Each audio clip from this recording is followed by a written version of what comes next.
There's an attitude about pigs that they're disgusting, they're just dirty creatures, and they kind of just want them dead.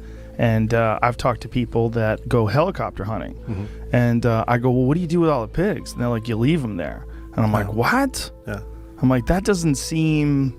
Footage from a Texas hog eradication operation reveals something disturbing, and it has nothing to do with the hogs themselves. A routine wildlife removal mission in Blanco County captured infrared trail camera footage that researchers simply could not explain after reviewing it.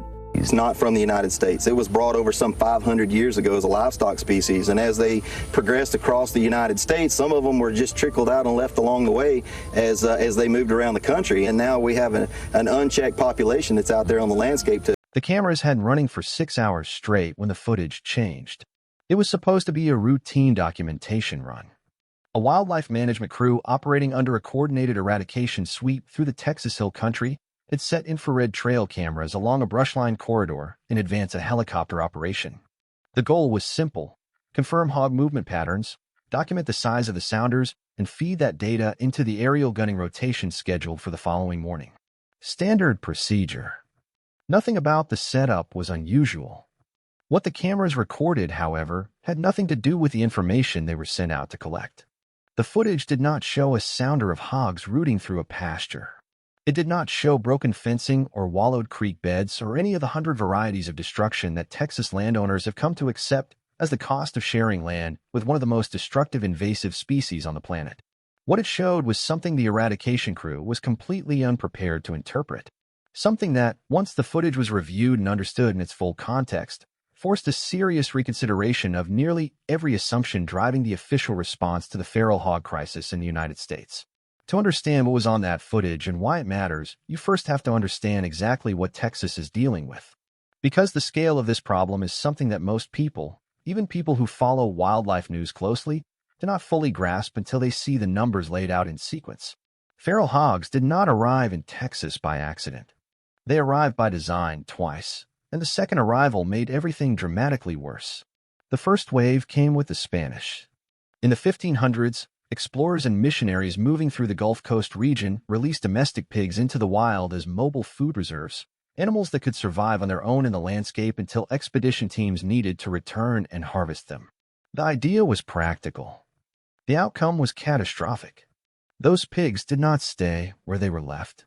They pushed inland, spread through forest and grassland, and began reproducing without any natural check on their numbers. By the early colonial period, feral pig populations had already established themselves across much of the southern continent. Then, in the late 1800s and early 1900s, wealthy European sport hunters began importing Eurasian wild boars specifically for enclosed game preserves. These were not the soft, relatively docile descendants of farm animals. Eurasian wild boar are lean, aggressive, built by centuries of survival in the roughest terrain in Europe and Asia. Their tusks are weapons. Their hide runs up to an inch thick over some parts of the body, reinforced by a layer of dense connective tissue that early hunters call the shield. They are fast, highly intelligent, and extraordinarily resistant to the kinds of environmental pressures that limit most large mammals. When those boar inevitably escape their enclosures, and they always did, they interbred with the feral domestic pigs already roaming the south. The hybrid that emerged was something neither ancestor alone had produced, an animal combining the body mass and aggression of the Eurasian boar with the behavioral adaptability and fecundity of the domestic pig. Stronger, smarter, faster breeding, and nearly impossible to contain. That hybrid is what Texas is now dealing with at a scale that has no precedent in American wildlife management history. As of 2024, the feral hog population in Texas alone had reached an estimated 2.9 million animals. They are present in effectively every county in the state. The biology that drives this population is relentless. A single sow can produce 2 litters per year, with as many as 10 to 12 piglets per litter. Under favorable conditions, a feral hog population can double in fewer than 5 months. That reproductive rate is not a quirk. It is an evolutionary strategy refined over thousands of years, and it is the central reason why every removal program ever attempted has struggled to make lasting progress. You are not just removing animals. You are racing against a biological clock that resets every breeding cycle.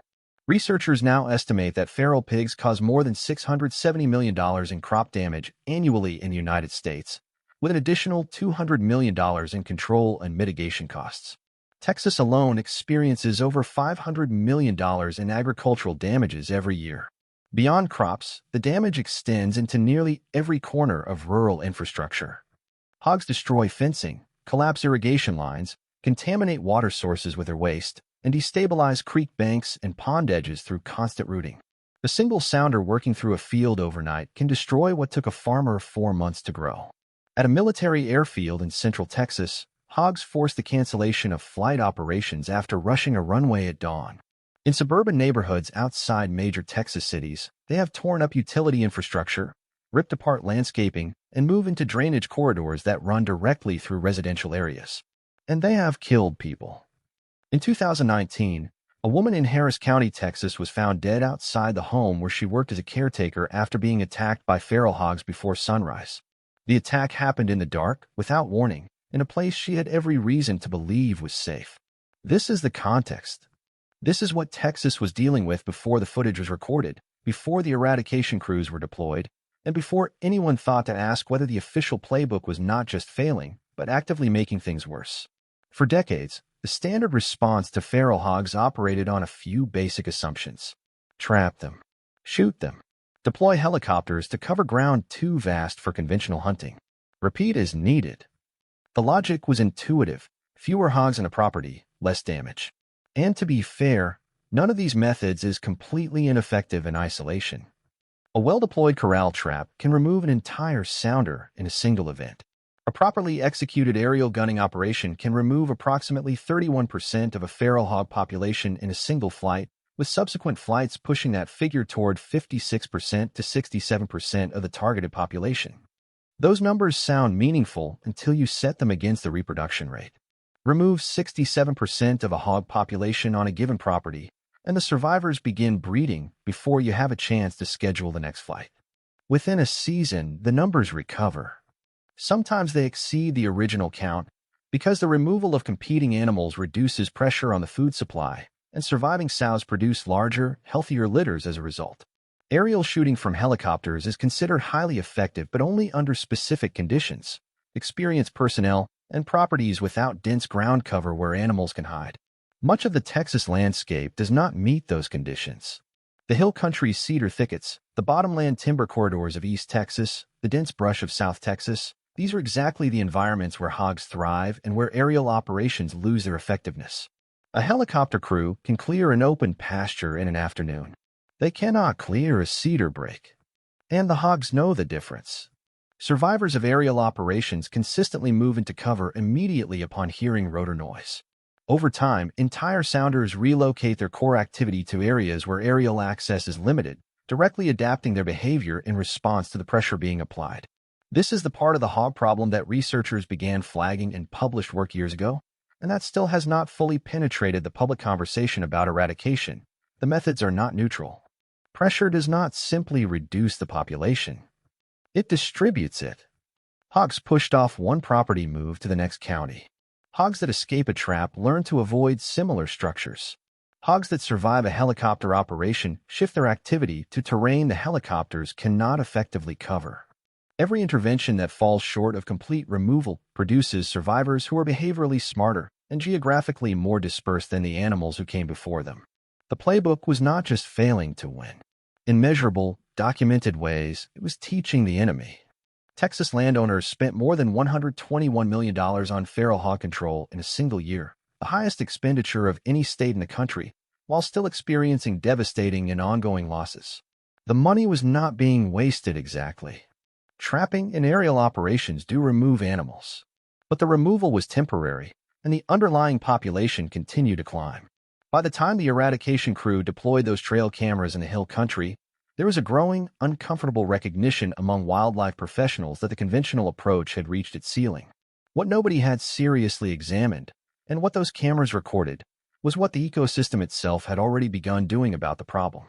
The footage was captured on infrared trail cameras positioned along a brush line at the edge of a creek drainage, a natural corridor where hog movement had been consistently high.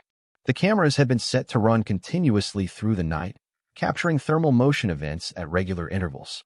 What they recorded in the early morning hours was not the hog sounder the crew had expected to document. It was coyotes, moving in formation. Beginning around 2014, researchers began noting that coyotes in Texas and Georgia were actively feeding on feral hog piglets, with findings showing that roughly a third of sampled coyotes in those states had hog material in their diets. But what the hill country cameras showed was not scavenging.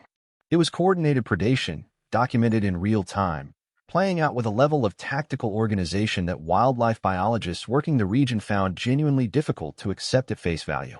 The sequence visible in the footage was this: a small group of coyotes approached a nest site, a shallow scrape in the brush line where a sow had bedded her recent litter, from the downwind side. The approach was slow and deliberate, with the lead animal moving low through the grass while the sow was temporarily away from the nest. The second and third coyote held positions at the edges of the nest perimeter. The moment the sow moved far enough from the nest that her return would take more than a few seconds, the coyotes moved in simultaneously from multiple directions. The extraction of a piglet took less than 10 seconds from the moment of contact. By the time the sow completed her turn and returned to the nest, the coyotes were already deep in the tree line. What made this footage disturbing to the eradication team had nothing to do with the violence of the act itself. Wildlife predation is not disturbing to professionals in that field. What disturbed them was the implication.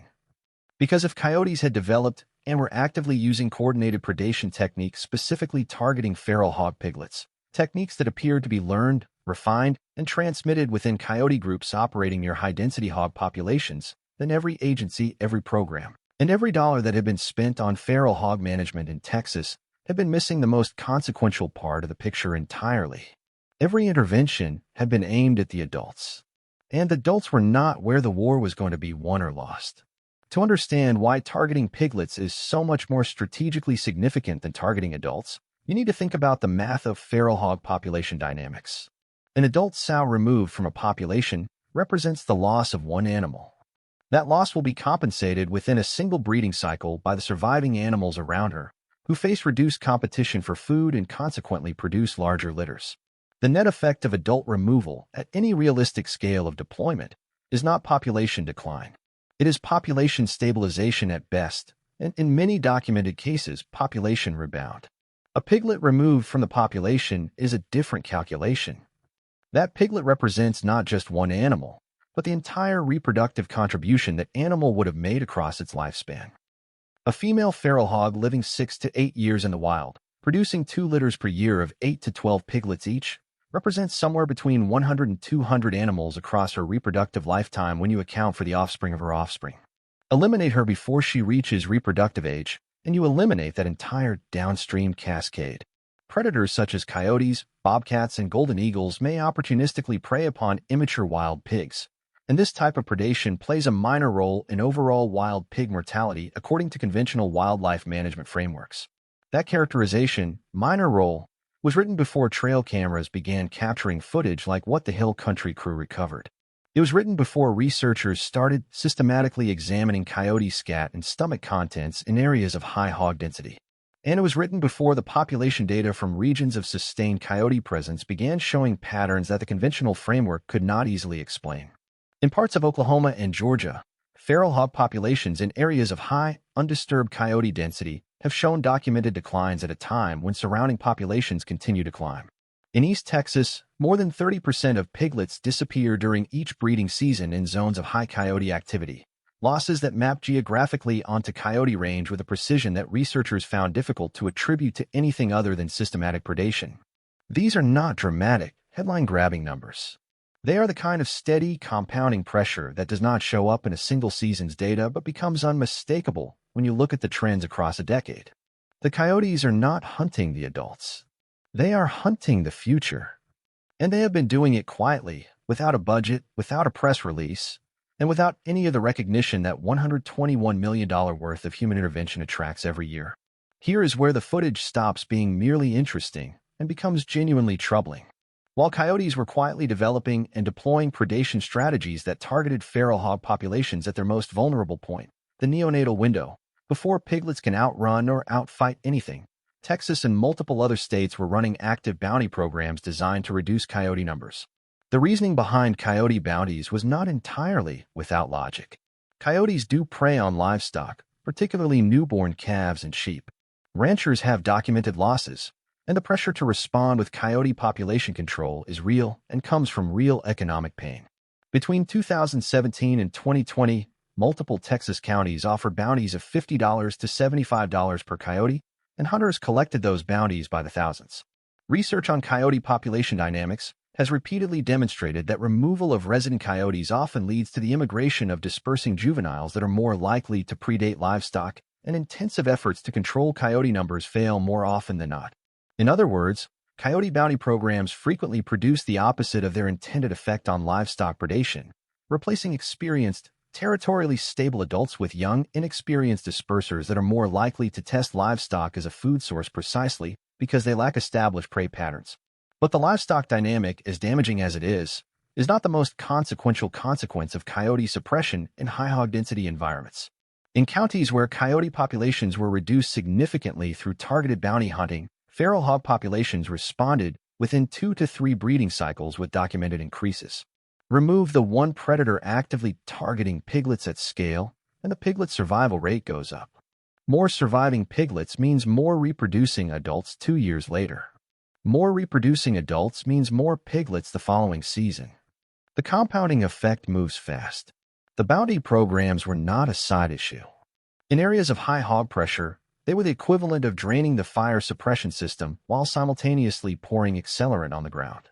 The ranchers who participated, many of whom were losing money to coyote predation on their livestock and had every rational incentive to do what they did, had no way of knowing that the same coyotes they were paying to eliminate were the primary force keeping the hog population from becoming even more catastrophic.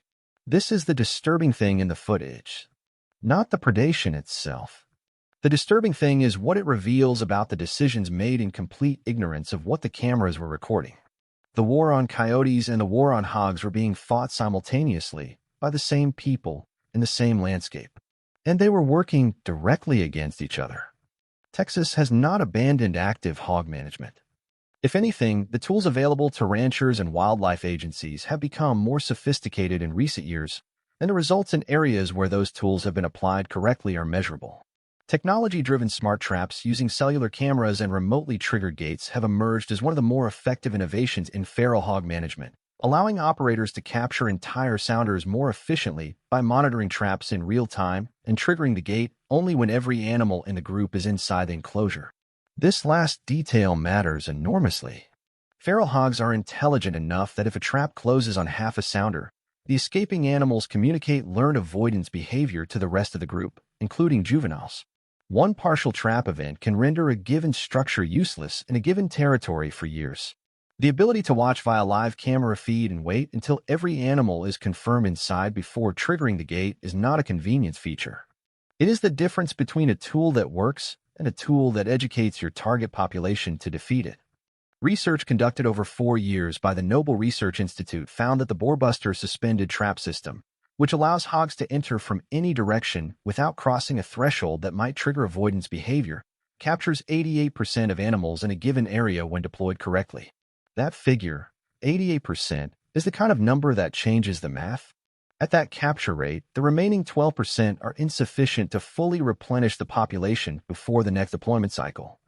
Combine it with a reduction in coyote hunting pressure in the same area, and the piglet survival rate also begins to fall on the helicopter operations have been refined as well.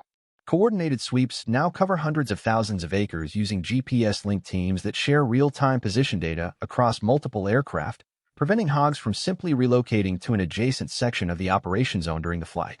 The emphasis has shifted from sporadic, property-by-property hunts toward landscape-scale operations designed to eliminate entire local populations rather than simply trim them.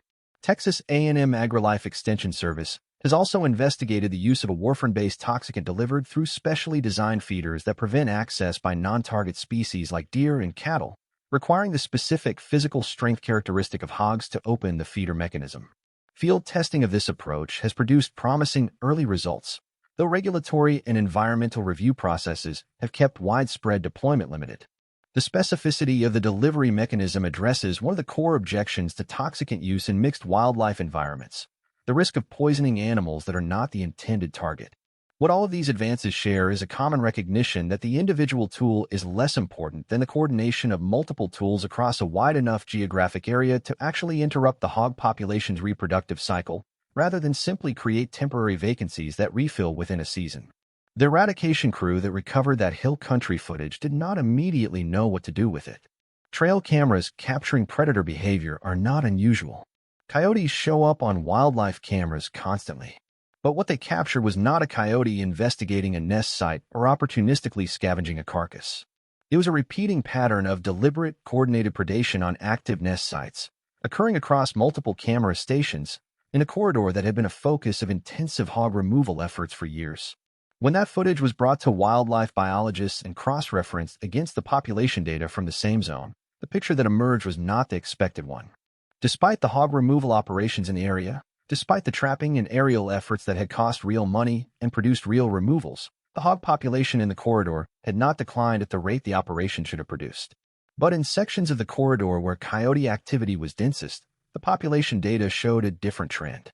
The decline there was modest, but it was real, it was sustained, and it had not cost the program a dollar. The disturbing thing about the footage is not what the coyotes are doing. The disturbing thing is what it reveals about the full cost of not understanding the system you are trying to manage. Texas has spent enormous sums. Texas landowners alone spent $121 million in a single year on feral hog control, operating under the assumption that human intervention was the primary variable in the equation.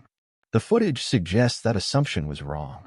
The ecosystem had already identified the correct attack vector, the generational one, the piglet level one, the one that does not simply reduce the adult population but actually bends the reproduction curve, and had been deploying it continuously without cost for years. And the management programs designed to solve the hog problem had been simultaneously undermining that mechanism with bounty programs and coyote suppression efforts that made the situation measurably worse. Here is what the footage from that hill country camera operation actually says, stripped of everything that is not directly supported by what the cameras recorded and what the subsequent research confirmed. Feral hog piglets are the most strategically significant target in the entire population. Capturing entire sounders rather than individual animals is the key principle that makes the difference between tools that produce lasting results and tools that simply slow the clock before the population rebounds. Coyotes operating in areas of high hog density have independently arrived at a version of that same strategic logic, targeting the next generation rather than the current one, through behavioral adaptation that researchers did not predict and wildlife management frameworks did not account for. The coyote is not a replacement for a helicopter. It is not a substitute for a well-deployed smart trap, a coordinated multi-property sounder removal, or an aerial operation covering a landscape corridor fast enough that the animals cannot redistribute before the sweep is complete. But it is a mechanism that operates 7 nights a week, in every weather condition, in exactly the terrain where aerial operations lose their effectiveness, the thick cedar, the bottomland timber, the creek bottom brush. It costs nothing to deploy. It requires no permit, no cellular data plan, no fuel, and no maintenance window. And unlike every human-deployed tool in the current management inventory, it targets the one variable that actually determines the long-term trajectory of the population. How many of this year's piglets survive to become next year's breeding sows? The footage disturbs because it forces a question that $100 million worth of annual management effort has not had to seriously confront. What if part of the reason the hog problem is as bad as it is, not the whole reason, but a real and measurable part of it, is that the response to the problem destroyed one of the few natural mechanisms capable of making a dent in it at the generational level? That question does not have a simple answer. Coyote predation on livestock is real and economically damaging. The ranchers who supported bounty programs were responding rationally to documented losses. The management agencies that focused on adult hog removal were using the tools they had and the frameworks they understood. Nobody in this story made a decision that was obviously wrong given what they knew at the time. But the cameras recorded what they recorded. The coyotes were doing something that no management program had thought to do. And the data tracked across a decade in high coyote corridors across Texas and Georgia showed that it was working. The footage from a Texas hog eradication operation revealed something disturbing. Not that the hogs are winning, though by most metrics they are. Not that the management programs are worthless, they are not. What it revealed is that the most important battle in the entire conflict was being fought without any human involvement, in the brush line, at 2 in the